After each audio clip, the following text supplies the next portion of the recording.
जय हिंद साथियों, मैं अनिल कुमार फिर से अपने यूट्यूब चैनल में आप लोगों का स्वागत करता हूं। दोस्तों, आज के सेशन का मेरा जो टॉपिक है वो आपको क्वेश्चन बैंक सॉल्यूशन है, जिसके अंतर्गत हम लोग क्या करेंगे कि 2022 में, ठीक है ना, जो आपको बोर्ड एग्जाम में पूछे गए राजनीति विज्ञान के प्रश्न थे, उसका हम लोग एनालिसिस करेंगे।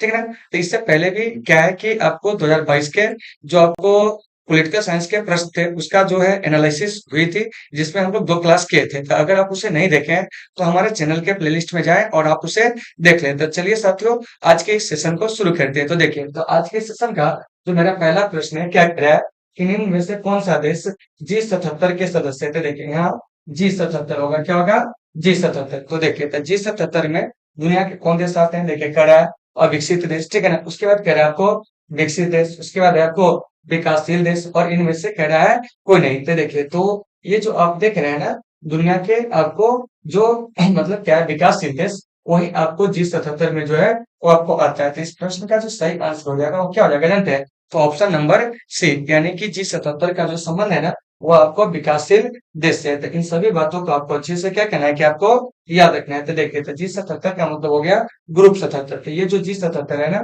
यह आपको कब स्थापित होता है, तो इससे आप याद रखेंगे कि G77 जो है वो आपको 1964 में क्या हुआ था कि आपको स्थापित हुआ था, और यह दुनिया के उन देशों का संगठन है जो आपको विकासशील है। क्या है, विकासशील है, ठीक है ना। और इसमें पूछ देता है कि आपको कि G7 जो है वो आपको किससे संबंधित है। तो देखिए, तो G7 जो है ना वो आपको विकसित राष्ट्रों से संबंधित है। किससे संबंधित है, विकसित देशों से संबंधित है। तो इस बात को आपको याद रखिएगा। तो देखिए, तो ये जो आप देख रहे हैं G7, तो इस G7 के अंतर्गत जो आने वाले देश है वो कौन कौन है, तो इसे आप याद रखेंगे। क्या करेंगे, याद रखेंगे। तो देखिए, तो G7 के अंतर्गत जो है वो आपको 7 देश जो है वो आपको आएंगे। क्या आएंगे, 7 देश आएंगे। तो देख लेते हैं कि वो 7 देश जो है वो आपको कौन कौन है जो G7 के अंतर्गत आपको आएंगे। तो देखिए, तो इसमें सबसे पहले आप याद रखिएगा, एक देश आपको अमेरिका, क्या है, अमेरिका, ठीक है ना। और अमेरिका के बगल में जो है वो आपको कनाडा, क्या है, कनाडा। फिर हम चले आएंगे कहाँ जानते हैं, तो आपको यूरोप में। तो यूरोप में हमें मिलेगा आपको इंग्लैंड, क्या है, इंग्लैंड, ठीक है ना। इंग्लैंड के अलावा आपको फ्रांस, क्या है, फ्रांस, ठीक है ना। फ्रांस के अलावा जर्मनी, क्या है, जर्मनी, क्या है, जर्मनी, और इटली, क्या है, इटली। तो ये चारों जो देख रहे हैं, जर्मनी, इटली, इंग्लैंड, फ्रांस, यह जो है ना वो आपको यूरोप महादेश से संबंध रखते हैं। अमेरिका, कनाडा, उत्तरी अमेरिका, और सातवां जो है वो आपको जापान, क्या है, जापान। एक चीज यहाँ से आप याद रख सकते हो कि जापान जो है ना वह आपको एशिया का, क्या कहेंगे, एशिया का जो है वो आपको पहला विकसित देश है। तो याद रखिएगा कि जापान कहाँ का है, तो आपको एशिया का पहला विकसित देश है। और एशिया महादेश से एकमात्र देश जापान है जो आपको G7 का क्या है कि आपको सदस्य है। तो इन सभी चीजों को आपको अच्छे से याद रखना है, ठीक है ना। तो कभी कभी क्वेश्चन पूछ लिया जाएगा कि बताइए कि G77 का संबंध किससे है, तो वो आपको विकासशील देशों से। तो ऐसे सारे चीजों को आपको अच्छे से याद रखना है। इसका जो सही आंसर हो जाएगा ना, वो आपको ऑप्शन नंबर सी जो है वो आपको सही है। तो उम्मीद है साथियों कि आपको ये सारे चीजों के समझ में आ गए होंगे। चलिए अब हम चलते हैं अगले प्रश्न में। देखिए, अगला प्रश्न क्या कह रहा है कि संयुक्त राष्ट्र संघ का सबसे बड़ा अंग जो है वो आपको कौन है, महासभा, सुरक्षा परिषद, सचिवालय, अंतरराष्ट्रीय न्यायालय। तो इसका सही आंसर हो जाएगा वो आपको महासभा, यानी कि ऑप्शन नंबर ए जो है वो आपको सही है। तो यहाँ से एक बात आती है कि संयुक्त राष्ट्र संघ के जो अंग है वो आपको है कितने। तो देखिए, तो संयुक्त राष्ट्र संघ के ना वो आपको 6 अंग है। क्या है, 6 अंग है। तो देखिए, तो इस 6 अंग में से कुछ का नाम जो है यहाँ पे दिया गया है, जैसे महासभा, सुरक्षा परिषद, सचिवालय, अंतरराष्ट्रीय न्यायालय। तो यहाँ पे जो छूट रहा है ना, हम उसको देखते हैं। तो देखिए, यहाँ पर एक छूट रहा है आपको कौन, तो थोड़ा सा याद रखिएगा, सामाजिक, क्या है, सामाजिक, और क्या कहेंगे जानते हैं, तो आपको आर्थिक परिषद, क्या कहेंगे, सामाजिक और आर्थिक परिषद। इसका भी नाम आपको याद रखना है, ठीक है ना। उसके बाद एक जो आपको छूट रहा है वो आपको ट्रस्टीशिप, यानी कहने का मतलब हुआ प्रन्यास परिषद। क्या है, प्रन्यास परिषद। तो देखिए, ये सभी जो है ना वो संयुक्त राष्ट्र संघ के क्या है कि आपको अंग है। क्या है, अंग है। तो संयुक्त राष्ट्र संघ के कितने अंग है, तो वो आपको 6 अंक है। तो ऐसे प्रश्न आपके एग्जाम में भी जो होते हैं वो आपको पूछ लिए जाएंगे 2 नंबर में कि संयुक्त राष्ट्र संघ के अंगों के नाम से। तो आप इन सभी अंगों का नाम जो है आसानी से क्या कर सकते हैं, क्या आप लिख सकते हैं। तो देखिए, तो ये जो महासभा है ना, इस महासभा में संयुक्त राष्ट्र संघ के सभी जो सदस्य देश है उसके प्रतिनिधि होते हैं। तो इसका मतलब हो गया कि संयुक्त राष्ट्र संघ में अभी जो सदस्य है वो आपको है कितने, 193 देश, और 193 देशों के प्रतिनिधि जो होते हैं वो आपको महासभा में अपने अपने देश का क्या करते हैं कि आपको प्रतिनिधित्व करते हैं। उसके बाद सुरक्षा परिषद में जो है टोटल आपको 15 सदस्य होते हैं। कितने सदस्य होते हैं, 15 सदस्य। तो इसमें से भी आपको क्या है कि 10 जो होते हैं ना वो आपको अस्थाई क्या होते हैं, 10 अस्थाई, और आपको 5 जो होते हैं ना वो आपको क्या होते हैं, तो आपको अस्थाई क्या होते हैं, 5 जो होते हैं वो आपको अस्थाई होते हैं, ठीक है ना। तो इन चीजों को याद रखिएगा। तो फिर यहाँ से प्रश्न पूछा जाएगा कि बताइए कि संयुक्त राष्ट्र संघ की सुरक्षा परिषद के 5 जो है वो आपको अस्थाई सदस्य देश कौन कौन है, इसको आपको याद रखना है। तो देखिए इसमें आपको एक अमेरिका मिलेंगे, क्या मिलेंगे, अमेरिका मिलेंगे, ठीक है ना। इसके बाद आपको इंग्लैंड क्या है, इंग्लैंड, इंग्लैंड के अलावा आपको रूस क्या है, रूस, फ्रांस क्या है, फ्रांस, और उसके बाद आपको चीन क्या है, चीन। तो हमने यहाँ पर क्या देखा कि सुरक्षा परिषद में जो 5 अस्थायी सदस्य देश है कौन कौन है, तो अमेरिका, इंग्लैंड, रूस, फ्रांस, चीन। अब बाकी इधर जो देख रहे हैं 10 अस्थायी सदस्य देश, इसकी नियुक्ति जो होती है वो आपको 2 वर्ष के लिए होती है। कितने वर्ष के लिए होती है, 2 वर्ष के लिए होती है। और एक चीज और याद रखिएगा कि सुरक्षा परिषद के आपको क्या होते हैं कि 1/3 सदस्य जो होते हैं वो आपको प्रत्येक 2 वर्ष बाद क्या करते हैं कि आपको अवकाश ग्रहण करते हैं। तो यहाँ से प्रश्न आएगा कि सुरक्षा परिषद में टोटल कितने सदस्य हैं, तो क्या कहेंगे, 15, जिसमें से 10 अस्थायी और 5 अस्थायी। अब आइए, अब है सचिवालय। तो देखिए, तो ये जो सचिवालय है ना, ये संयुक्त राष्ट्र संघ का समझिए कि क्या है कि आपको दैनिक कार्यों को क्या करता है कि आपको देखता है। तो आप क्या देखिएगा, तो ये जो सचिवालय है, इस सचिवालय में बैठने वाले जो सबसे बड़े अधिकारी होते हैं संयुक्त राष्ट्र संघ के, उनका नाम जो होता है वो क्या होता है, ठीक है ना। तो वो महासचिव होते हैं, कौन होते हैं, महासचिव। तो याद रखिएगा कि ये जो महासचिव है वो कहाँ बैठते हैं, जानते हैं, तो आपको सचिवालय में। और महासचिव जो होते हैं ना संयुक्त राष्ट्र संघ के सबसे बड़े अधिकारी होते हैं। तो इन सभी बातों को याद रखिएगा। तो आप लोग कमेंट करके बताइएगा कि अभी जो संयुक्त राष्ट्र संघ के महासचिव है वो आपको कौन है। तो अभी जो संयुक्त राष्ट्र संघ के महासचिव है वो आपको त्रिगवेली है, कौन है, त्रिगवेली है। तो इन चीजों को भी आपको अच्छे से क्या करना है, याद रखना है। उसके बाद देखिए, सॉरी, क्या कहते हैं कि संयुक्त राष्ट्र संघ के अभी जो महासचिव है ना वो आपको त्रिगवेली नहीं है मेरे भाई। त्रिगवेली जो है ना वो आपको प्रथम से कहते हैं, संयुक्त राष्ट्र संघ के प्रथम महासचिव कहेंगे ना, तब वो आपको कौन हो जाएंगे जानते हैं, तो आपको त्रिगवेली क्या हो जाएंगे, त्रिगवेली, ठीक है ना। और आपको यहाँ से पूछेंगे वर्तमान महासचिव क्या कहेंगे, वर्तमान महासचिव, तो वो हो जाएगा आपको एंटोनियो, क्या हो जाएगा, एंटोनियो क्या कहेंगे जानते हैं, तो आपको गुतेरस क्या कहेंगे, गुतेरस। तो इन चीजों को आपको अच्छे से देख लेना है। तो यहाँ से जो भी आपके एग्जाम में क्वेश्चन आएंगे, उम्मीद है कि आप इससे समझ जाएंगे, ठीक है ना। चलिए देखिए, उसके बाद करा अंतर्राष्ट्रीय न्यायालय। तो ये जो अंतर्राष्ट्रीय न्यायालय है ना, ये आपको दहेग में है, कहाँ है, दहेग में। उसके बाद सामाजिक और आर्थिक परिषद में टोटल जो सदस्य होते हैं क्या होते हैं, सदस्य वो आपको 54 होते हैं, क्या होते हैं, 54। इस बात को आपको याद रखना है, ठीक है ना। तो यहाँ से जो कुछ भी आपको बताया गया है उसे आपको देख लेना है। तो देखिए, तो संयुक्त राष्ट्र संघ का जो मुख्यालय है ना वो आपको न्यूयॉर्क में है। तो केवल आप देख लीजिए अंतर्राष्ट्रीय न्यायालय को छोड़कर बाकी जो संयुक्त राष्ट्र संघ का जो भी चीज है ना वो सारे का सारा जो है वो आपको कहाँ है ना है, तो वह जो है आपको यानी कि न्यूयॉर्क में है, कहाँ है, न्यूयॉर्क में है। तो इन सभी चीजों को साथियों आपको अच्छे से क्या करना है, याद रखना है। तो आपका प्रश्न क्या कह रहा है कि संयुक्त राष्ट्र संघ का सबसे बड़ा अंग कौन है, तो ऑप्शन नंबर ए आपको महासभा। और इसमें अभी सदस्य देश कितने हैं, तो आप याद रखिएगा कितने जानते हैं, तो आपको 193, ठीक है ना। और प्रारंभ में यानी कि इसके संस्थापक सदस्य की अगर बात की जाए, क्या किया जाए, संस्थापक सदस्य की। तो देखिए, इसके जो संस्थापक सदस्य थे ना वो आपको कितने थे जानते हैं, तो आपको 50, क्या है, 50। और इसका जो 51वां सदस्य देश जो बना था, ठीक है ना, यानी कि 51 नंबर का, वो आपको पोलैंड बना था, कौन बना था, पोलैंड बना था। तो इस बात को भी आपको अच्छे से याद रखना है। आपके एग्जाम में ऐसे प्रश्न भी जो होते हैं वो आपको पूछे जा सकते हैं, ठीक है ना। तो उम्मीद है कि आपको सारे चीज यहाँ से समझ में आ गए होंगे। चलिए अब हम चलते हैं अगले प्रश्न को। देखिए अगला प्रश्न क्या कह रहा है, सुनिए। कह रहा है कि निम्न में से कौन एक मौलिक अधिकार है। तो सबसे पहले याद रखिए, कह रहा है समानता का अधिकार, ठीक है ना, शोषण के विरुद्ध अधिकार, धार्मिक स्वतंत्रता का अधिकार, संपत्ति का अधिकार। तो देखिए, तो इस प्रश्न में थोड़ा सा छूटा हुआ है। यहाँ पर प्रश्न ये होता है कि निम्न में से कौन एक मौलिक अधिकार नहीं है, क्या है, मौलिक अधिकार नहीं है। तब यह प्रश्न आपका क्या होगा कि आपको बनाने योग्य है। तो देखिए, कह रहा है समानता का अधिकार, तो बिल्कुल सही है कि समानता का अधिकार क्या है कि आपको एक मौलिक अधिकार है। शोषण के विरुद्ध अधिकार, यह भी आपको मौलिक अधिकार है।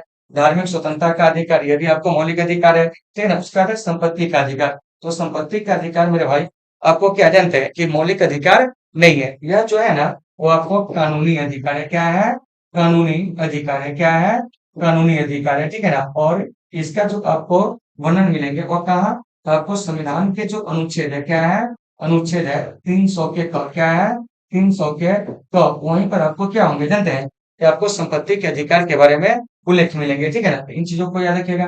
तो पहले संपत्ति का अधिकार भी जो था वो आपको मौलिक अधिकार था, लेकिन हमारे संविधान में क्या हुआ था कि आपको जो 44वें संशोधन हुए थे, क्या हुए थे, 44वें संशोधन, जो कि आपको कब हुए थे?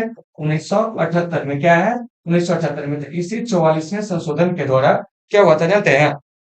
कि आपको संपत्ति के अधिकार को क्या किया गया जानते हैं? तो आपको मूल अधिकार की सूची से क्या है?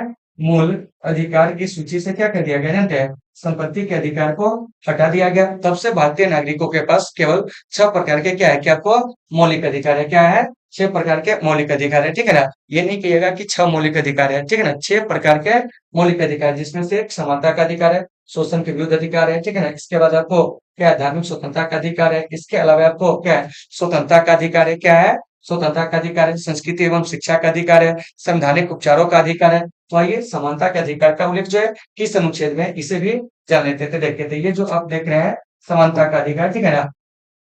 तो इस समानता के अधिकार का जो उल्लेख है वो आपको कहाँ पे मिलेंगे जानते हैं? तो यह आपको अनुच्छेद कितना में जानते हैं? तो याद रखिएगा आपको, यानी कि 14 से 18 में क्या कहेंगे? अनुच्छेद 14 से कितना में? 18 में क्या मिलेंगे? तो आपको यानी कि समानता का जो अधिकार है उसके बारे में आपको चर्चा मिलेंगे। ठीक है ना? चलिए आइए, उसके बाद जो है आपको शोषण के विरुद्ध अधिकार, तो इसका जो उल्लेख मिलेंगे वो आपको अनुच्छेद कितना में जानते हैं? तो आपको 23 से 24 में। क्या है? 23 से 24 में। जैसे आपको देखते हुएगा कि बेगारी निषेध किया गया है, 14 वर्ष से कम उम्र के बच्चे को किसी भी जोखिम भरे काम पर लगाना कानून अपराध है। तो ये सब जो है शोषण के विरुद्ध अधिकार के अंतर्गत है। ठीक है ना? धार्मिक स्वतंत्रता का अधिकार, तो इसका जो उल्लेख है वो आपको अनुच्छेद 25 से क्या है जानते हैं? तो आपको 28 में। तो उम्मीद है साथियों कि आपको ये सारे चीजें होंगे समझ में आ गए होंगे। ठीक है ना? तो इस प्रश्न का जो सही आंसर हो जाएगा वो आपको डी हो जाएगा। क्या हो जाएगा? डी हो जाएगा। यानी कि संपत्ति का अधिकार जो है ना वो आपको एक आप कानून अधिकार है। क्या है? एक कानूनी अधिकार है। ठीक है ना? अब यह मौलिक अधिकार नहीं है। ठीक है ना? मौलिक अधिकार यह प्रारंभ में था। तो उस समय भारतीय नागरिकों को 7 प्रकार के मौलिक अधिकार दिए गए थे, लेकिन अभी जो है 6 प्रकार के मौलिक अधिकार है। इसको भी याद रखिएगा। और ये जो मौलिक अधिकार की संकल्पना है हमारे भारत में, वो आपको अमेरिकी संविधान से क्या है कि आपको प्रेरित है। किससे प्रेरित है? अमेरिकी संविधान से प्रेरित है। इस बात को याद रखिएगा। और इसका जो उल्लेख है हमारे संविधान में वो आपको अनुच्छेद 12 से 35 में। ठीक है ना? और भाग कहेंगे तो आपको भाग 3 में जो है तो आपको मौलिक अधिकार का उल्लेख है। ठीक है ना? अगर सरकार हमारे मौलिक अधिकारों का हनन करती है तो हम इसे लागू करवाने के लिए क्या है कि आपको न्यायालय में जा सकते हैं। क्या हो सकते हैं? न्यायालय में जा सकते हैं। तो इन सभी चीजों को आपको अच्छे से याद रखना है। तो 3 नंबर, ये जो 43 नंबर प्रश्न है, इसका सही आंसर क्या हो जाएगा? तो आपको डी हो जाएगा। क्या हो जाएगा? डी हो जाएगा। तो उम्मीद है कि आपको ये सारे चीज होंगे समझ में आ गए होंगे। ठीक है ना? अब चलिए अगले प्रश्न में देखिए। तो साथियों अगला प्रश्न क्या कह रहा है कि सिक्किम भारत का हिस्सा कब बना था? 1971, 1975, 1995, 1980। तो ये जो सिक्किम है ना भारत का हिस्सा बना था 1975 में। यानी कि सिक्किम को जो राज्य का दर्जा दिया गया था ना वो आपको कब पूर्ण रूप से जानते हैं? 1975 में। लेकिन इसी में बात किया जाता, ये बताइए कि सिक्किम जो है सहवर्ती राज्य क्या है? सहवर्ती राज्य कब बना था? तो याद रखिएगा सिक्किम सहवर्ती राज्य बना था 1974 में। और जबकि पूर्ण राज्य जो है क्या है? पूर्ण राज्य कब बना था? तो आपको 1975 में। तो यहाँ से आपके एग्जाम में एक प्रश्न पूछा जाएगा कि सिक्किम जो है भारत के किस क्रम का राज्य बना। ठीक है ना? तो देखिए, तो सिक्किम जो है ना भारत का 22वां राज्य। क्या है? 22वां राज्य। किस बात को भी आपको याद रखना है कि सिक्किम भारत के किस क्रम का राज्य है, जानते हैं? तो आपको 22वां राज्य कौन बताइए? तो वो हो जाएगा आपको सिक्किम। क्या हो जाएगा? सिक्किम। और सिक्किम की जो राजधानी है वो क्या है? तो आपको गंगटोक। ठीक है ना? तो ये जो सिक्किम भारत का राज्य बना था ना, तो इसके लिए हमारे संविधान में जो है वो आपको 36वां संशोधन किया गया था। क्या किया गया था? 36वां संशोधन। तो अगर आपसे प्रश्न पूछा जाए कि बताइए कि सिक्किम किस संशोधन द्वारा भारत का राज्य बना था, तो क्या कहेंगे जाते हैं? तो आपको 36वां संशोधन के द्वारा। ठीक है ना? और यह साबरमती राज्य कब बनता है? 1974 में। पूर्ण कब बनता है? 1975 में। तो इन सभी चीजों को आपको अच्छे से याद रखना है। और सिक्किम जो है वो भारत के पूर्वोत्तर का क्या है कि आपको एक राज्य है। और पूर्वोत्तर में आपको 7 राज्य अब मतलब पहले थे। ठीक है ना? लेकिन बाद में सिक्किम को भी इसमें शामिल किया गया। ठीक है ना? तो कौन कौन से पूर्वोत्तर राज्य है इसको देख लीजिए। तो अरुणाचल प्रदेश, अरुणाचल प्रदेश के अलावा आपको क्या हो जाएंगे जानते हैं? तो आपको नागालैंड, नागालैंड के अलावा आपको मणिपुर, मणिपुर के बाद हो जाएगा मिजोरम, मिजोरम के बाद त्रिपुरा, असम, मेघालय और सिक्किम। ये सभी जो है पूर्वोत्तर के क्या है कि आपको राज्य है, मतलब कि पूर्व उत्तर का जो है वो आपको राज्य है। ठीक है ना? तो कभी कभी यहाँ से प्रश्न पूछ दिया जाएगा इस पूर्व उत्तर से कि बताइए कि पूर्वोत्तर परिषद कब बना था? तो पूर्वोत्तर परिषद जो बना था ना वो आपको 1971 में। कहता मैं 71 में। और सिक्किम पूर्वोत्तर परिषद में जो शामिल होता है ना वो आपको 2002 में। तो इन चीजों को आपको याद रखना है। तो देखिए, तो पूर्वोत्तर के अंतर्गत कौन कौन से राज्य आते हैं, जरा सा इसको याद रखिएगा, क्योंकि आपके एग्जाम में ये पूछा जाता है कि इनमें से कौन सा राज्य पूर्वोत्तर भारत के अंतर्गत नहीं आते हैं, ठीक है ना। तो आपको जब तक पूरा नहीं याद रहेगा, जब तक आप इसको नहीं बना सकते, क्या है, नहीं बना सकते। तो देखिए, तो पूर्वोत्तर भारत के अंतर्गत जो आने वाले राज्य क्या है, आने वाले राज्य उसमें कौन कौन है। तो देखिए, सबसे पहले एक आपको अरुणाचल प्रदेश, क्या हो जाएगा, अरुणाचल प्रदेश, ठीक है ना। उसके बाद जो जाएगा आपको नागालैंड, क्या हो जाएगा, नागालैंड, ठीक है ना। नागालैंड के अलावा जो हो जाएगा वो आपको मणिपुर, क्या हो जाएगा, मणिपुर। मणिपुर के बाद जो हो जाएगा वो आपको मिजोरम, क्या हो जाएगा, मिजोरम, ठीक है ना। मिजोरम के बाद जो हो जाएगा वो आपको त्रिपुरा, क्या हो जाएगा, त्रिपुरा। उसके बाद आपको असम, क्या है, असम। असम के बाद क्या हो जाएगा जानते हैं, तो आपको मेघालय, क्या है, मेघालय। और मेघालय के बाद क्या देखिएगा, सिक्किम, क्या है, सिक्किम। तो देखिए, तो सिक्किम जो है पूर्वोत्तर परिषद में कब शामिल होता है, तो 2002 में। इस बात को याद रखिएगा। तो इधर के जो ये 7 राज्य आप देख रहे हैं, अरुणाचल प्रदेश से लेकर कहाँ तक जानते हैं, तो यहाँ ध्यान दीजिए आपको मेघालय तक। तो इसे भारत में क्या कहा जाता है जानते हैं, तो आपको 7 भानों का राज्य जो है वो आपको कहा जाता है। तो इन चीजों को आपको अच्छे से याद रखना है। और पूर्वोत्तर के इन राज्यों को भारत में 7 भानों का जो राज्य कहा था, वो आपको कौन कहा था, एक पत्रकार महोदय थे जिनका नाम था आपको ज्योति प्रसाद सैकिया। क्या नाम था, ज्योति प्रसाद सैकिया। तो इन सभी चीजों को आपको अच्छे से याद रखना है। तो उम्मीद है साथियों कि आपको ये सारे चीजें होंगे समझ में आ गए होंगे, ठीक है ना। अगर कहीं से कोई दिक्कत होती है तो आप हमें बताएंगे। तो इस प्रश्न का सही आंसर आपको बी हो जाएगा, क्या हो जाएगा, बी हो जाएगा, ठीक है ना। चलिए, तो आप इसे बढ़िया से देख लीजिए। आइए अब हम चलते हैं अगले प्रश्न को। देखिए, कह रहा है कि राष्ट्रीय मानवाधिकार आयोग, ठीक है ना, क्या कह रहा है कि राष्ट्रीय मानवाधिकार आयोग की स्थापना कब होती है। तो देखिए, 1990, 1993, 1995, 1997। तो देखिए, तो राष्ट्रीय मानवाधिकार आयोग की जो स्थापना होती है ना, वो आपको 1900 कितना में जानते हैं, 93 में। और वो डेट होता है आपको 12 अक्टूबर, क्या कहेंगे जानते हैं, 1993। तो डेट कितना आप याद रखिएगा, 12 अक्टूबर 1993 ईस्वी को राष्ट्रीय मानवाधिकार आयोग का क्या होता है, क्या आपको गठन होता है, क्या होता है, गठन होता है। और ये जो राष्ट्रीय मानवाधिकार आयोग है, ठीक है ना, इसका जो मुख्यालय है वो कहाँ पर है, ये भी जान लीजिए। तो देखिए, तो राष्ट्रीय मानवाधिकार आयोग का जो मुख्यालय है वो आपको नई दिल्ली है, क्या है, नई दिल्ली। और नाम से ही पता चला है मानवाधिकार, मतलब कि यह मानव अधिकार के क्षेत्र में कार्य करने वाली क्या है, कि आपको एक भारत का क्या है कि विधिक संस्था है। याद रखिएगा कि राष्ट्रीय मानवाधिकार आयोग जो है वो आपको कैसी संस्था है, तो क्या कहेंगे, तो आपको एक विधिक संस्था है। कैसी संस्था है, विधिक संस्था है, ठीक है ना। क्योंकि यह संसद के अधिनियम द्वारा क्या है, संसद के क्या कहेंगे जानते हैं, कि आपको अधिनियम द्वारा यह बना है, इसीलिए इसको क्या कहेंगे जानते हैं, कि आपको एक विधिक संस्था कहेंगे। क्या कहेंगे, एक विधिक संस्था, ठीक है ना। तो संसद के अधिनियम द्वारा यह जो बना था कितना में, 1993 में। इसीलिए इसको हम क्या कहेंगे जानते हैं, कि यह एक विधिक संस्था है, ठीक है ना। यानी कि यह संवैधानिक संस्था नहीं है, संविधान में इसका उल्लेख जो है नहीं है, संसद के अधिनियम द्वारा यह बना हुआ था। तो इन सभी बातों को आपको अच्छे से क्या कहना है, याद रखना है। तो फिर यहाँ से एक प्रश्न है कि राष्ट्रीय मानवाधिकार आयोग के जो अध्यक्ष होते हैं, ठीक है ना, क्या है, अध्यक्ष होते हैं, वो कौन होते हैं, तो वो आपको सर्वोच्च न्यायालय के सेवानिवृत्त मुख्य न्यायाधीश होते हैं। तो इस प्रकार से अगर यहाँ से पूछा जाए कि राष्ट्रीय मानवाधिकार आयोग के जो प्रथम अध्यक्ष थे वो कौन थे, तो याद रखिएगा कि राष्ट्रीय मानवाधिकार आयोग के जो प्रथम अध्यक्ष थे वो आपको रंगनाथ मिश्र थे। कौन थे, रंगनाथ, क्या कहेंगे, रंगनाथ मिश्र थे। तो इन चीजों को आपको याद रखना है। उसके बाद आपको वर्तमान अध्यक्ष कहेंगे, क्या कहेंगे, वर्तमान अध्यक्ष, ठीक है ना। तो देखिए, तो इसके जो वर्तमान अध्यक्ष है, ठीक है ना, किसके जानते हैं, तो आपको राष्ट्रीय मानवाधिकार आयोग के वह है आपको अरुण कुमार मिश्र। कौन है, अरुण कुमार मिश्र, क्या कहेंगे, अरुण कुमार मिश्र। तो इन सभी चीजों को आपको अच्छे से समझ जाना है। तो देखिए, तो आपका प्रश्न क्या कह रहा है, समझिए कि ये जो मानवाधिकार आयोग है इसके पहले अध्यक्ष कौन थे, रंगनाथ मिश्र। और इसके जो वर्तमान अध्यक्ष है वो कौन है, तो क्या कहेंगे, तो आपको अरुण कुमार मिश्र। तो यहाँ से सारे चीजों को याद रखिएगा। राष्ट्रीय मानवाधिकार आयोग का गठन कब होता है, 12 अक्टूबर 1900 कितना को जानते हैं, तो आपको 93 को। और इसका मुख्यालय जो क्या है, नई दिल्ली। और यह संसद के अधिनियम के द्वारा यह बना था, इसीलिए इसको कहेंगे एक विधिक संस्था। क्या कहेंगे, विधिक संस्था। तो इन सभी चीजों को आपको अच्छे से याद रखना है। और यह भारत में मानवाधिकार के क्षेत्र में कार्य करने वाली क्या है, कि आपको एक संस्था है। तो उम्मीद है साथियों कि आपको ये सारे चीजें होंगे वो आपको आसानी से समझ में आ गए होंगे। चलिए, अब हम चलते हैं अगले प्रश्न की ओर। देखिए क्या कह रहे हैं, सुनिए।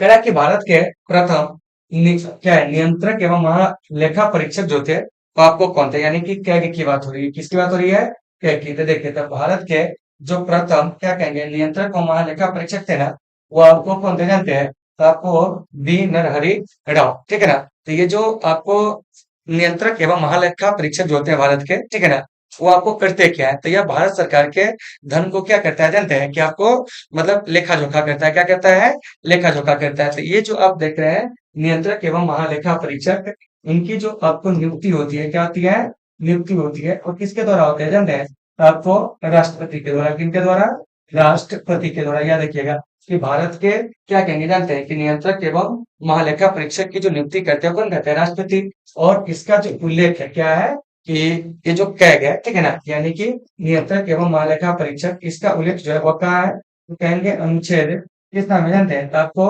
148 से 151 में जो है आपको नियंत्रक व महालेखा परीक्षक के बारे में जो है वो आपको उल्लेख किया गया, क्या है, उल्लेख किया गया था। देखिए तो इसके पहले भारत के जो पहले आपको क्या थे, नियंत्रक व महालेखा परीक्षक कौन थे, वी नरहरि राव। और वर्तमान में जो इसके अध्यक्ष मतलब क्या कहते हैं कि ये मतलब क्या है वो कौन है, ऐसा क्वेश्चन पूछा जाएगा कि बताइए कि भारत के वर्तमान में जो कैग है वो आपको कौन है, यानी कि नियंत्रक वो है एवं महालेखा परीक्षक जो है वो आपको कौन है, तो कहिएगा आप कौन जानते हैं, गिरीश चंद्र मुर्मू। क्या कहेंगे, गिरीश, ठीक है ना, क्या है, गिरीश चंद्र, क्या है, गिरीश चंद्र मुर्मू जो है वो आपको क्या जानते हैं, तो आपको वर्तमान में क्या है, वर्तमान में भारत के क्या जानते हैं, तो आपको नियंत्रक एवं महालेखा परीक्षक है। तो इन सभी चीजों को अच्छे से याद रखिएगा। तो ये आपके एग्जाम में डायरेक्ट क्वेश्चन कैसे आएगा इसको जान लीजिए। ऐसे पूछा जाएगा कि भारत के प्रथम नियंत्रक एवं महालेखा परीक्षक कौन थे, तो क्या कहिएगा, मतलब बी नरहरि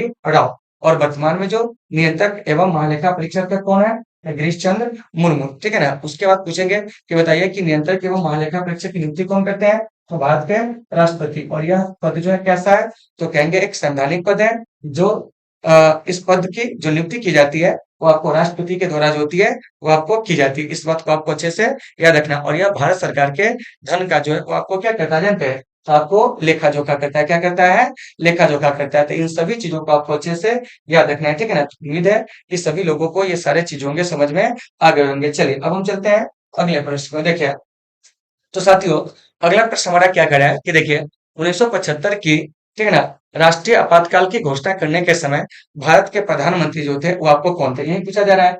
तो देखिए तो 1975 में जो आपातकाल की घोषणा हुई थी ना, उस समय भारत के जो प्रधानमंत्री थे वो आपको श्रीमती इंदिरा गांधी, क्या है, श्रीमती इंदिरा गांधी। तो देखिए तो यहाँ पर सबसे पहले जान लीजिए कि आपको राष्ट्रीय आपातकाल की घोषणा जो है वो आपको कब कब हुई थी, थोड़ा सा इसे जान लेते थे। देखिए तो सबसे पहले राष्ट्रीय आपात की घोषणा वर्ष, देखिए राष्ट्रीय आपात विशेष करके इसको जान लीजिए, ठीक है ना, क्या कहेंगे, राष्ट्रीय आपात, क्या है, आपात, ठीक है ना, विशेष, क्या कहेंगे, राष्ट्रीय आपात विशेष। तो देखिए तो राष्ट्रीय आपात विशेष में हमको क्या जानना है, तो सबसे पहले एक तरफ हो जाएगा आपको आपातकाल वर्ष, क्या हो जाएगा, आपातकाल, क्या कहेंगे जानते हैं, तो आपको वर्ष। उसके बाद जो हो जाएगा आपको क्या जानते हैं, लागू करने वाले, क्या कहेंगे जानते हैं, तो आपको मतलब कि राष्ट्रपति, यानी कि घोषणा करने वाले राष्ट्रपति, क्या है, राष्ट्रपति, ठीक है ना। और इसके बाद एक चीज याद रखिएगा, ठीक है ना, कि जिस समय राष्ट्रीय आपातकाल लागू हुए थे उस समय प्रधानमंत्री जो थे वो आपको कौन कौन थे, इस पर हम लोग चर्चा करेंगे। तो देखिए तो सबसे पहले हमारे देश में जो राष्ट्रीय आपातकाल की जो घोषणा होती है ना, वो आपको 1962 में, कितना में होती है, 1962 में। फिर आपको कितना में जानते हैं, 1900 यानी कि 71 में। और फिर जो घोषणा होती है 1975 में। तो इस प्रकार से याद रखिएगा कि देश में जो है अब तक 3 बार जो है वो आपको क्या जानते हैं कि आपको राष्ट्रीय आपात की जो है वो आपको घोषणा हो चुकी है, क्या है, हो चुकी है। तो देखिए 1962 में राष्ट्रीय आपात की जो घोषणा करने वाले क्या थे, कि आपको राष्ट्रपति थे और कौन थे, इसे जान लीजिए। तो देखिए तो 1962 में जो राष्ट्रीय आपात की घोषणा किए थे, क्या किए थे, घोषणा किए थे, राष्ट्रपति क्या का नाम पूछा जाएगा, तो उस समय आपको डॉक्टर एस राधाकृष्णन, क्या कहेंगे, डॉक्टर एस, क्या है, एस राधा, क्या है, एस राधा कृष्णन। इन चीजों को आपको अच्छे से याद रखना है। 1971 में, ठीक है ना, राष्ट्रीय आपात की घोषणा करने वाले जो राष्ट्रपति थे वो आपको बीबी गिरी थे, कौन थे, बीबी गिरी, ठीक है ना।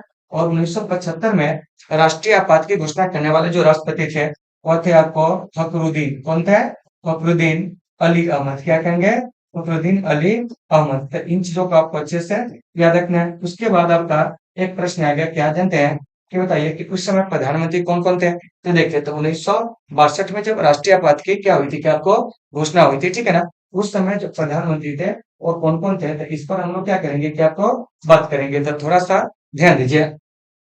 1962 में प्रधानमंत्री का नाम पूछा जाएगा, तो हो जाएगा आपको पंडित नेहरू। क्या हो जाएंगे? पंडित नेहरू, ठीक है ना। पंडित जवाहरलाल नेहरू उस समय प्रधानमंत्री थे, ठीक है। उसके बाद आपको बीबी गिरी जब राष्ट्रपति थे, तो उस समय प्रधानमंत्री कौन थे, ठीक है ना। तो वो आपको श्रीमती इंदिरा गांधी, क्या कहेंगे? इंदिरा गांधी। यानी कि 1971 में जब राष्ट्रीय आपातकाल की घोषणा हुई थी, उस समय प्रधानमंत्री जो थे कौन? श्रीमती इंदिरा गांधी। और 1975 में भी कौन थे? इंदिरा गांधी। क्या है? इंदिरा गांधी। तो देखिए, तो आपसे क्या प्रश्न पूछा जा रहा है इसमें? देखिए कि 1975 की राष्ट्रीय आपातकाल की घोषणा के समय, ठीक है ना, भारत के प्रधानमंत्री जो थे वो आपको कौन थे? तो चलिए, भारत के प्रधानमंत्री कौन थे 1975 में? बताइए थे। आपको इंदिरा गांधी। 1971 में भी राष्ट्रीय आपात की घोषणा हुई थी, तो आपको इंदिरा गांधी था। हमारे देश में अब तक 3 बार जो है राष्ट्रीय आपातकाल की घोषणा हो चुकी है। देखिए, एक आपको 1962 में भारत चीन युद्ध के समय लागू हुआ था, ठीक है ना, यानी कि बाह्य आक्रमण के कारण।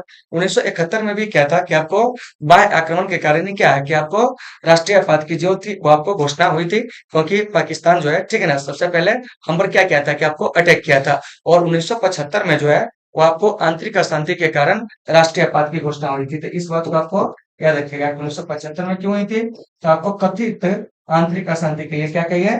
कथित आंतरिक अशांति के नाम पर राष्ट्रीय आपात की जो घोषणा होती है, कब होती है? तो क्या कहेंगे? 1975 में। और घोषणा करने वाले राष्ट्रपति कौन होते हैं? तो आपको फखरुद्दीन अली अहमद। और ये असम के पहले आपको क्या थे कि असम से आने वाले पहले राष्ट्रपति, यानी कि इनको असमिया राष्ट्रपति के नाम से भी हम लोग क्या कहते हैं कि आपको जानते हैं। तो साथियों, इन सभी चीजों को आपको बेहतर तरीके से क्या करना है कि आपको समझ जाना है, ठीक है ना। तो उम्मीद है कि आप इसे समझ गए होंगे, ठीक है ना। अब चलिए, अब चलते हैं हम लोग अगले प्रश्न की ओर। हमारा जो अगला प्रश्न है वो क्या कर रहा है, इस पर हम लोग क्या करेंगे कि आपको चर्चा करेंगे, ठीक है ना। लेकिन उससे पहले इसका सही आंसर जो हो जाएगा वो आपको क्या हो जाएगा जानते हैं? तो आपको डी हो जाएगा। और इंदिरा गांधी का प्रधानमंत्री पद पर जो कार्यकाल था, इसे भी आप याद रख सकते हो, कितना जानते हैं? तो आपको 1966 से 1977 यह पहले टर्म का था, और 1980 से 84 जो है यह इनके दूसरे टर्म का है, ठीक है ना। और यह पद पर रहते हुए इनकी क्या हो जाती है कि आपको हत्या कर दी जाती है। तो इस सभी बातों को आप लोग याद रखिएगा, ठीक है ना। कभी अगर ऐसा हो तो हम आपको प्रधानमंत्री स्पेशल करके कुछ जो टॉपिक है, ठीक है ना, उसको हम लाएंगे और आपको सारे के सारे चीजों को क्लियर कर देंगे। चलिए, अब हम चलते हैं अगले प्रश्न को। तो देखिए, अगला प्रश्न क्या कह रहा है कि पूर्व की ओर देखो नीति किस प्रधानमंत्री के द्वारा शुरू की गई थी? देखिए, यानी कि लुक ईस्ट पॉलिसी कर रहा है। क्या कर रहा है? Look east policy. तो यह जो आपको शुरू की गई थी ना, पीवी नरसिम्हा राव के द्वारा, तब जानते हैं, तो आपको 1991 में। क्या है? 91 में। तो ये जो देख रहे हैं आपको लुक ईस्ट पॉलिसी, इसके तहत क्या था कि आपको दक्षिण पूर्व एशिया के देशों के साथ जो था हमारा जो संबंध था वो मजबूत हो, इसके लिए इसे क्या किया गया था कि आपको शुरू किया गया था। तो इन सभी चीजों को आपको अच्छे से याद रखना है। देखिए, तो इसमें और भी क्या है कि आपको प्रधानमंत्री है जिनके बारे में जान लीजिए। तो देखिए, अटल बिहारी वाजपेयी जी, ठीक है ना। तो ये आपको भाजपा की ओर से क्या है, भारतीय जनता पार्टी की ओर से प्रधानमंत्री बनने वाले पहले व्यक्ति थे, याद रखिएगा। और इन्हीं के समय में भारत जो है आपको दूसरा परमाणु परीक्षण जो है वो आपको किया था। कब जानते हैं? तो आपको 11 और 13 मई। क्या है? 11 और 13 मई 1998 में। तो यहाँ से प्रश्न पूछा जाएगा कि आपको दूसरे परमाणु परीक्षण के समय प्रधानमंत्री कौन थे? तो आपको अटल बिहारी वाजपेयी जी थे। इन सभी चीजों को अच्छे से याद रखना है। अटल बिहारी वाजपेयी जी ने एक नारा दिया था, क्या जानते हैं? तो आपको जय जवान। क्या है? जय जवान, ठीक है ना। इसके अलावा आपको जय किसान। क्या है? जय किसान। और आपको जय विज्ञान। क्या है? जय विज्ञान का जो नारा दिए थे वो कौन दिए थे जानते हैं? तो आपको यानी कि अटल बिहारी वाजपेयी जी, याद रखिएगा, ठीक है ना। इसके बाद आपको इंद्र कुमार गुजराल, इनको कहते हैं आई के गुजराल, ठीक है ना। तो इंद्र कुमार गुजराल जी ने क्या किए थे जानते हैं? कि आपको अपना गुजराल सिद्धांत दिए थे, और उसमें उन्होंने कहा था क्या कि भारत को सबसे पहले अपने पड़ोसियों को देखना चाहिए, ठीक है ना। तो कभी कभी क्वेश्चन पूछा जाएगा कि गुजराल सिद्धांत से संबंधित कौन प्रधानमंत्री है? तो आपको आई के गुजराल। उसके बाद है डॉक्टर मनमोहन सिंह। इन्हें भारत में क्या है, भारत में क्या कहेंगे जानते हैं? उदारीकरण का। क्या है? उदारीकरण का क्या है जानते हैं? तो आपको पिता कहा जाता है। तो याद रखिएगा कि इन्हें भारत में क्या कहा जाता है? तो कहेंगे उदारीकरण का पिता कहा जाता है। तो इन चीजों को याद रखिएगा। और ये एकमात्र भारत के ऐसे प्रधानमंत्री हैं जिनके हस्ताक्षर जो है वो आपको नोटों पर देखने को क्या होंगे कि आपको मिलेंगे, क्योंकि ये आपको पूर्व के वर्षों में जो थे वो आपको आरबीआई के गवर्नर भी रहे थे। और आप लोगों को पता होगा कि 1 रुपये से ऊपर मूल्य वर्ग के जो भी नोट होते हैं उस नोट पर किसके हस्ताक्षर होते हैं जानते हैं? तो आपको आरबीआई के गवर्नर के होते हैं। किनके होते हैं? आरबीआई के गवर्नर का। और आरबीआई क्या है? तो इसे भी याद रखिएगा कि यह भारत का क्या जानते हैं? केंद्रीय बैंक है। क्या है? केंद्रीय बैंक है। इसे बैंकों का बैंक कहते हैं। तो जब हम लोग क्या करेंगे जानते हैं कि आपको इकोनॉमिक्स पढ़ेंगे, ठीक है ना, तो उसमें आपको बेहतर तरीके से इन चीजों का हम सॉल्यूशन करेंगे। तो चलिए साथियों, चलते हैं अगले प्रश्न की ओर, ठीक है ना। लेकिन उससे पहले इसका सही आंसर सी हो जाएगा, यानी कहने का मतलब हुआ पूर्व की ओर देखो नीति जो है वो आपको पीवी नरसिम्हा राव के द्वारा शुरू किया गया था। और एक चीज और याद रखिएगा कि पीवी नरसिम्हा राव को ही श्रेय जाएगा भारत में क्या जानते हैं नई आर्थिक नीति शुरू करने का। क्या है? नई आर्थिक नीति शुरू करने का। तो अगर आपसे प्रश्न पूछा जाए कि भारत में नई आर्थिक नीति शुरू करने का श्रेय किस प्रधानमंत्री को जाता है? पीवी नरसिम्हा राव को। और PV Narasimha Rao south India से, ठीक है ना, आने वाले पहले व्यक्ति थे जो आपको प्रधानमंत्री के पद तक क्या हुए थे, कि आपको पहुंचे थे। तो इन सभी चीजों को आपको अच्छे से याद रखना है। चलिए अब चलते हैं अगले प्रश्न पर। देखिए क्या कह रहा है, सुनिए। कह रहा है कि निम्न में से कौन सा अनुच्छेद जीवन का अधिकार से संबंधित है? क्या है? संबंधित है। तो देखिए, तो ये जो देख रहे हैं अनुच्छेद 14, अनुच्छेद 15, उसके बाद अनुच्छेद 18, उसके बाद है अनुच्छेद 21, ठीक है ना। तो देखिए, तो अनुच्छेद 21 जो है ना वो आपको जीवन के अधिकार से क्या है कि आपको संबंधित है। क्या है? संबंधित है, ठीक है ना। क्या है? संबंधित है। उसके बाद इसमें और भी कुछ अनुच्छेद है। क्या है? कुछ और भी अनुच्छेद है, जैसे अनुच्छेद 14। तो यह आपको क्या कहता है जानते हैं? कहता है कि विधि के समक्ष समानता। क्या कहता है? विधि के समक्ष क्या है? समक्ष क्या कहता है जानते हैं? तो आपको समानता की यह क्या कहता है कि आपको गारंटी देता है। क्या देता है? विधि के समक्ष जो है भारत में सभी आदमी जो है वो आपको बराबर है, ऐसा कौन अनुच्छेद कहता है? तो अनुच्छेद 14। इसके अलावा विधि के समक्ष संरक्षण क्या है? विधि के समक्ष क्या है? समक्ष क्या कहेंगे जानते हैं? तो आपको संरक्षण क्या है? संरक्षण, ठीक है ना। देखिए, एक तरफ कह रहा है कि विधि के समक्ष सभी आदमी क्या है कि आपको बराबर है, और एक तरफ कह रहा है कि विधि के समक्ष कुछ लोगों को संरक्षण है। जैसे देखिए, हमारे समाज में जो एससी वर्ग है, एसटी वर्ग है, जो आपको महिलाएं हैं, क्या है? महिलाएं हैं, उनको कुछ मामलों में क्या है कि आपको विशेष अधिकार जो होते हैं वो आपको प्राप्त होते हैं। कानून इन्हें कुछ विशेष सुविधाएं देती है, ठीक है ना। तो इसी को कहेंगे विधि के समक्ष संरक्षण। और यह हमारे भारत में जो है वो आपको अमेरिका के संविधान से जो है क्या है कि आपको लिया गया। क्या है? लिया गया था। एक तरफ अनुच्छेद 14 कहता है कि विधि के समक्ष समानता है, और एक तरफ वही अनुच्छेद जो है आपको क्या कहता है जानते हैं कि कुछ लोगों को संरक्षण देते हैं। क्या है? संरक्षण देते हैं, ठीक है ना। चलिए अगला चलते हैं अनुच्छेद 15। तो अनुच्छेद 15 कहता है कि धर्म, जाति, लिंग, जन्म स्थान आदि के आधार पर जो है भेदभाव नहीं किया जाएगा। मतलब कि अनुच्छेद 15 कहता है कि धर्म क्या है? धर्म, लिंग क्या है? लिंग, ठीक है ना। जन्म स्थान क्या है? जन्म स्थान, इसी को मूल वंश कहते हैं। क्या है? मूल वंश कहते हैं। तो देखिए, धर्म, ठीक है ना, लिंग, जन्म स्थान क्या है? जन्म स्थान इत्यादि के आधार पर जो है आपको भेदभाव नहीं किया जाएगा। क्या होगा? भेदभाव नहीं किया जाएगा। कौन कहता है? तो अनुच्छेद 15। और अनुच्छेद 18 याद रखिएगा, यह उपाधियों का अंत करता है। क्या कहता है? उपाधियों का अंत करता है। यानी कहा जाता है कि आपको सैन्य क्या है? सैन्य अलंकरण जो है इसका अपवाद है। हालांकि क्या है? अपवाद है, ठीक है ना। बाकी छोड़कर, ठीक है ना, सैन्य अलंकरण, इसके अलावा जो हमें नागरिक सम्मान दिए जाते हैं, तो ऐसे कुछ सम्मान को छोड़कर बाकी जो है किसी भी व्यक्ति को कोई विशेष प्रकार की उपाधि जो है वो आपको नहीं दी जाएगी। तो ये सब बात जो है अनुच्छेद 18 में जो है वो आपको कही गई थी। इसमें से ये जो अनुच्छेद है 14, 15, 18, ये टोटल अधिकार जो है ना आपको समानता के अधिकार के अंतर्गत है। किसके अंतर्गत है? समानता के अधिकार के अंतर्गत जो है वो आपको आते हैं। क्या है? समानता के अधिकार जो है ना उसी के अंतर्गत आते हैं। कौन जाते हैं?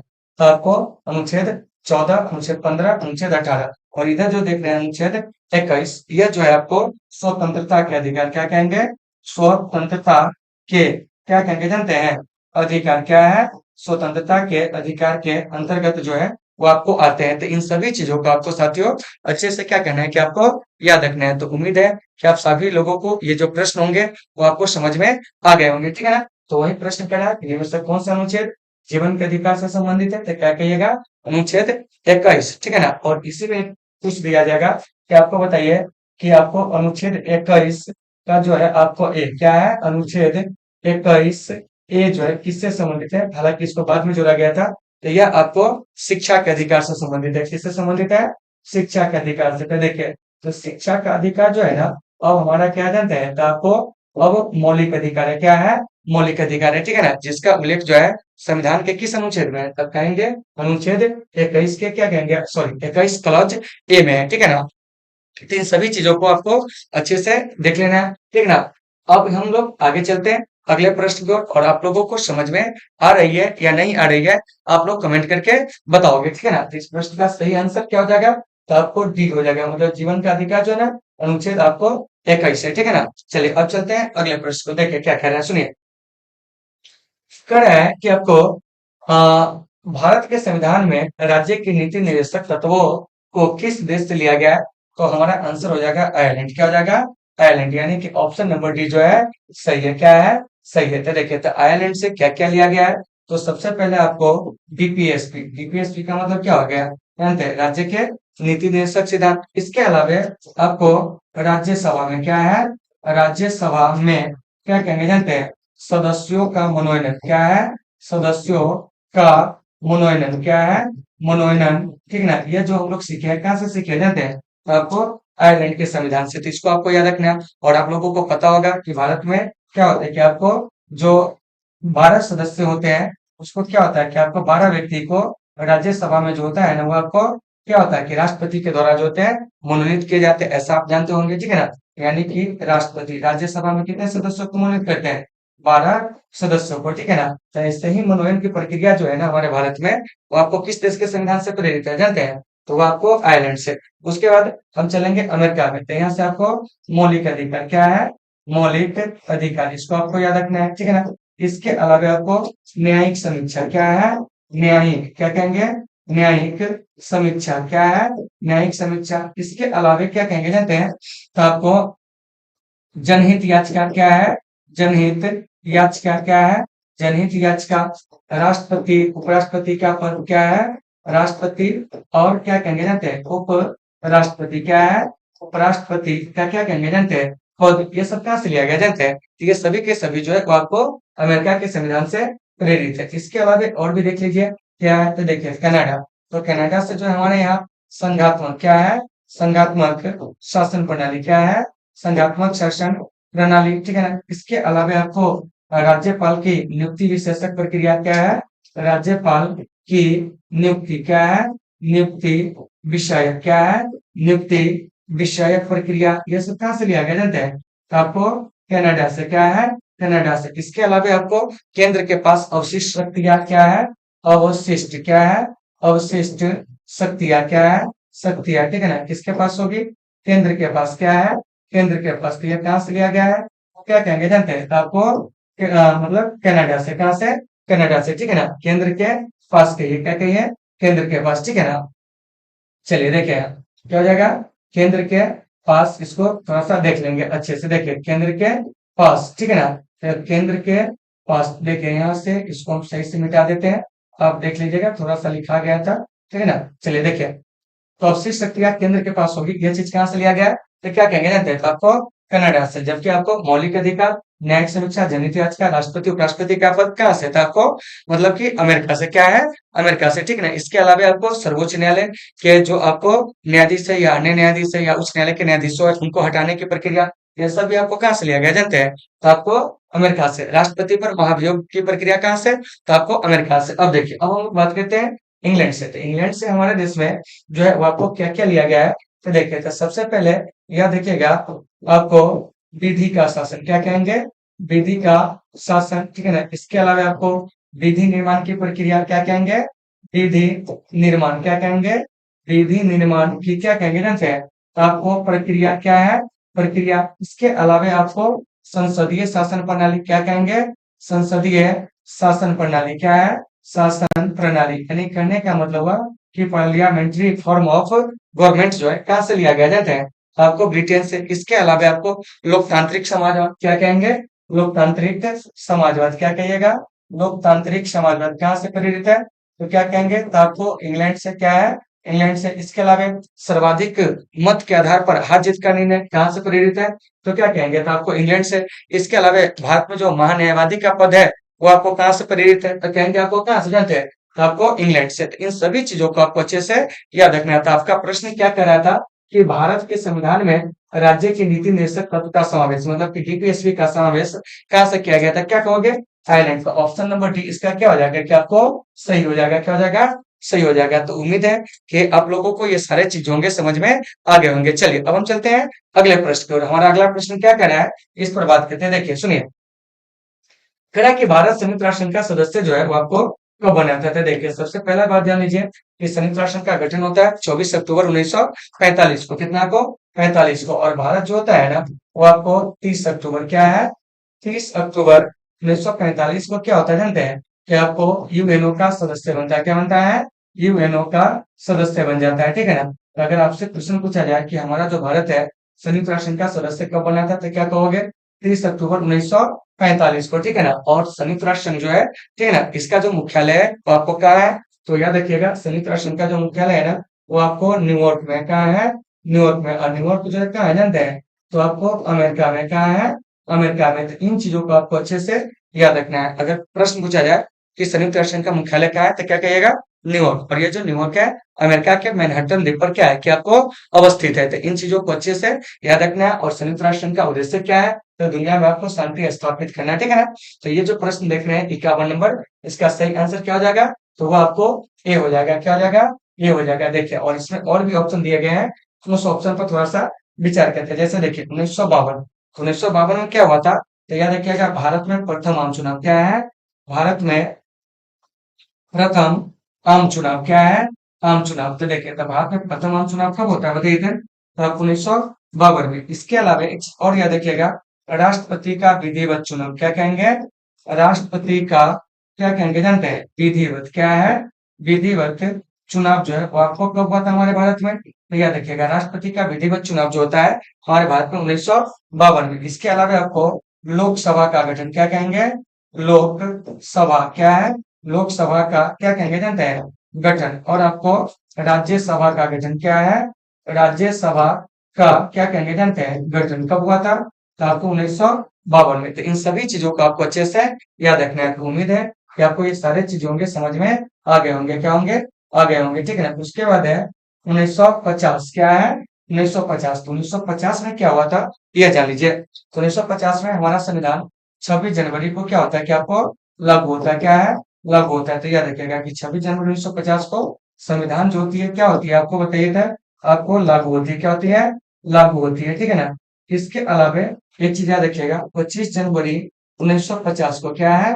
25 जनवरी 1950 को, ठीक है ना, हमारे यहाँ जो होता है चुनाव आयोग का, किसका? चुनाव आयोग का क्या होता है कि आपको गठन होता है। क्या होता है? गठन होता है। तो इन बातों को भी आपको अच्छे से याद रखना है कि 25 जनवरी 1950 को भारत में किसका गठन होता है? तो क्या कहेंगे? चुनाव आयोग का। 26 जनवरी 1950 को क्या होता है? तो हमारा संविधान जो होता है आपको लागू होता है। तो 26 जनवरी को हम लोग मनाते हैं क्या जानते हैं? तो आपको यानी कि क्या कहते हैं उसको? गणतंत्र दिवस। और 25 जनवरी को हमारे भारत में जो होता है वो आपको राष्ट्रीय मतदाता दिवस जो होता है ना साथियों वो आपको मनाया जाता है। उसके बाद 30 अक्टूबर को याद रखिएगा विश्व बचत दिवस जो होते हैं वो आपको मनाए जाते हैं। फिर कहिएगा सर 1947 तो आप छोड़ ही दिए। तो देखिए तो 1947 में क्या होता है? हमारा देश आपको आजाद होता है। इसके अलावा आपको एशियाई संबंध सम्मेलन का क्या होता है कि आपको आयोजन होता है। तो उम्मीद है कि आप इसे समझ गए होंगे। तो 51 नंबर प्रश्न का सही आंसर क्या हो जाएगा? तो आपको ये हो जाएगा। कह रहा है कि भारत संयुक्त राष्ट्र संघ का सदस्य कब बना था? तो आपको 1945 में। कितना में? 1945 में। तो बताइए इसमें कहीं से किसी प्रकार का कोई दिक्कत है? नहीं है। तो नहीं दिक्कत है तो आप लोग कमेंट करके बताएंगे अगर आपके पास किसी भी प्रकार का कोई प्रश्न हो तब। ठीक है ना? चलिए और अगर आपको लगती हो कि हाँ कि इसमें और भी सुधार की आवश्यकता है तो आप लोग अपना सजेशन दे सकते हैं, क्योंकि कमेंट बॉक्स जो है वो आपको खुला हुआ है। चलिए अब चलते हैं आगे। देखिए क्या करें कि 2003 में अमेरिका ने किस देश पर आक्रमण किया था? तो देखिए तो 2003 में अमेरिका जो है ना वो आपको क्या कर दिया था जानते हैं? कि आपको इराक पर अटैक कर दिया था। ऑप्शन नंबर ए इसका क्या है? सही है। क्या है? सही है। सदाम हुसैन के जो तानाशाही शासन है उसको अंत करने के लिए कहा जाता है कि अमेरिका ने इराक पर क्या कर दिया था कि आपको अटैक कर दिया था। ठीक है ना? और यह जो अटैक था वो आपको क्या था जानते हैं? कि आपको कानूनी नहीं था। करने का मतलब ये हो गया कि यह अटैक जो है अमेरिका की जीत के कारण हुआ था। ठीक है ना? किसके कारण हुआ था? अमेरिका के जीत के कारण। ठीक है ना? वो नहीं चाहता था कि सदाम हुसैन जो है वो आपको इराक के जो गद्दी है उस पर आपको बैठा रहे। क्या रहे? बैठा रहे।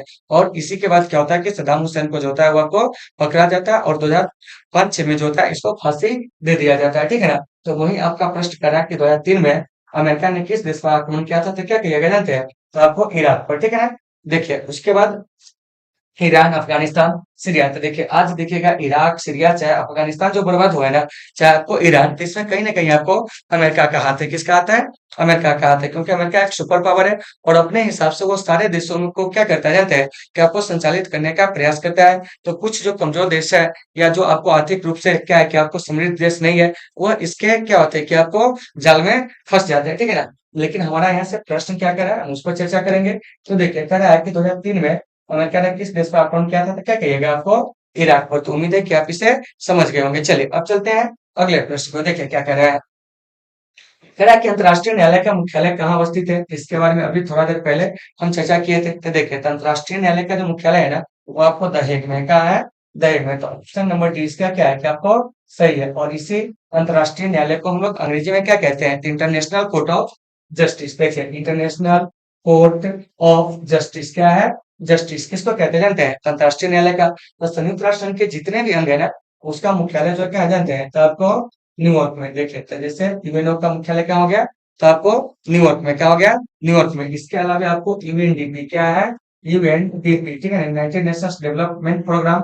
इसका भी जो मुख्यालय क्या है, तो आपको न्यूयॉर्क में। उसके बाद वियना में जो है वो आपको ओपेक का मुख्यालय किसका है? ओपेक का, ठीक है ना। इसके बाद जो है आईएलओ मतलब इंटरनेशनल लेबर, ठीक है ना, क्या कहेंगे? इंटरनेशनल लेबर ऑर्गेनाइजेशन, ठीक है ना। क्या है? आईएलओ। इसका मुख्यालय क्या है? तो आपको जिनेवा में। WHO यानी वर्ल्ड हेल्थ ऑर्गेनाइजेशन, इसका मुख्यालय क्या है? जिनेवा में। उसके बाद है वर्ल्ड ट्रेड ऑर्गेनाइजेशन, इसका मुख्यालय क्या है? तो आपको जिनेवा में। तो इन सभी चीजों को आपको याद रखना है। तो कभी कभी आपके एग्जाम में प्रश्न होंगे, आपको पूछ लिए जाएंगे कि बताइए इंटरनेशनल लेबर ऑर्गेनाइजेशन, ठीक है, world health organisation, world trade organisation, सबका मुख्यालय क्या है? तो क्या कहोगे? तो आपको जनेवा में। ओपेक का मुख्यालय क्या है? तो क्या कहेंगे? वियना में। यानी कि organisation of petroleum exporting countries, यानी कि आप पेट्रोलियम निर्यातक देशों का क्या है कि आपको मतलब संगठन है। क्या है? संगठन। उसके बाद आपको यूनाइटेड नेशंस मुख्यालय क्या है इसका?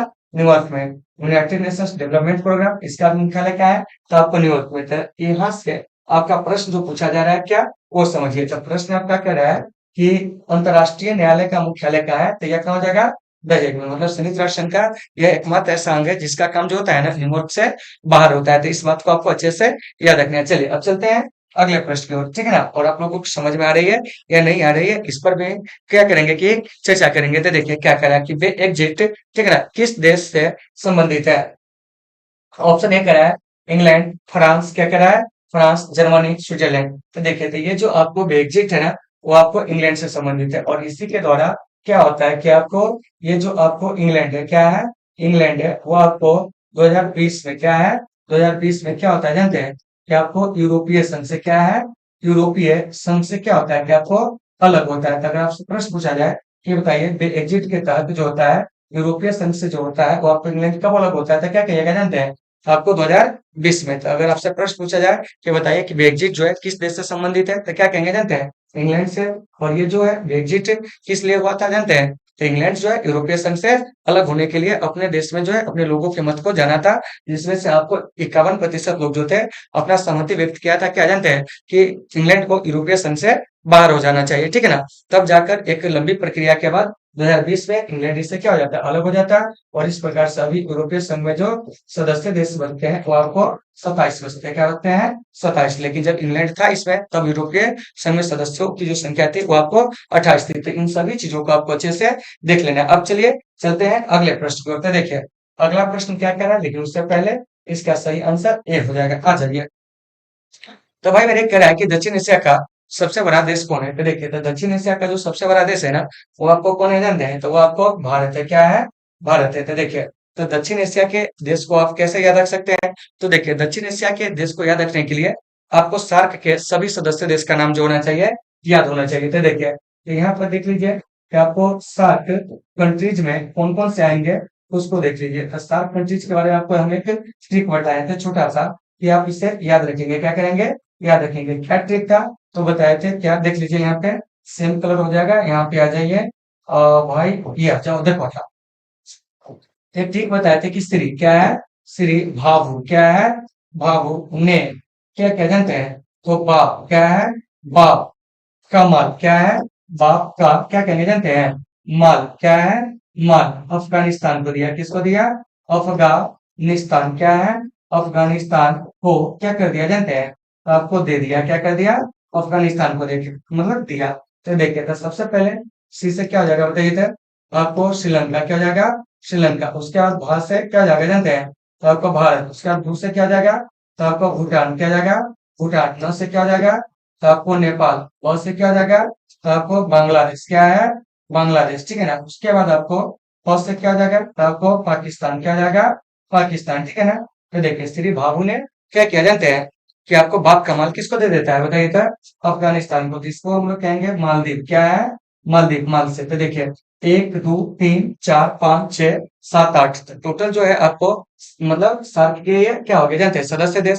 तो ये सभी जो है आपको क्या जानते हैं, कि आपको दक्षिण एशिया के देश है। किसके देश है, दक्षिण एशिया का। तो देखिए तो इन देशों में जो आपको सबसे बड़ा देश जो लगते होंगे देखने में, ऐसे क्षेत्रफल हो, इकोनॉमी हो, चाहे आपको एरिया मतलब क्या कहते हैं पॉपुलेशन हो, सब में कौन है, तो आपको भारत है, क्या है, भारत है। तो वही ना करा कि दक्षिण एशिया का सबसे बड़ा देश कौन है, तो क्या कहिएगा जानते हैं, तो आपको भारत देखिए। और इन देशों की राजधानी याद रखिएगा, श्रीलंका की राजधानी श्री जयवर्धने, पूरे कोटि भारत की राजधानी कहेंगे तो वो आपको कहा जाते हैं, नई दिल्ली। भूटान कहेंगे थिम्पू, नेपाल का काठमांडू, बांग्लादेश ढाका, पाकिस्तान का इस्लामाबाद, मालदीव का क्या हो जाएगा माले, अफगानिस्तान का जो है वो आपको क्या हो जाएगा जानते हैं, तो आपको काबुल। तो इन सभी चीजों को आपको अच्छे से याद रखना है। 55 नंबर प्रश्न का सही आंसर तो क्या कहेंगे जानते हैं, तो वो आपको सी हो जाएगा, क्या हो जाएगा, सी हो जाएगा, ठीक है ना। तो उम्मीद है साथियों कि आपको ये सारे प्रश्न जो होंगे वो आपको समझ में आ गए होंगे, ठीक है ना। तो आज के इस सेशन को हम लोग यहीं पे क्या करेंगे, कि आपको विराम देंगे। फिर मिलेंगे आपसे कल एक बेहतर क्लास के साथ। जब तक के लिए आप सभी साथियों से शुभ विदाई, take care all of you.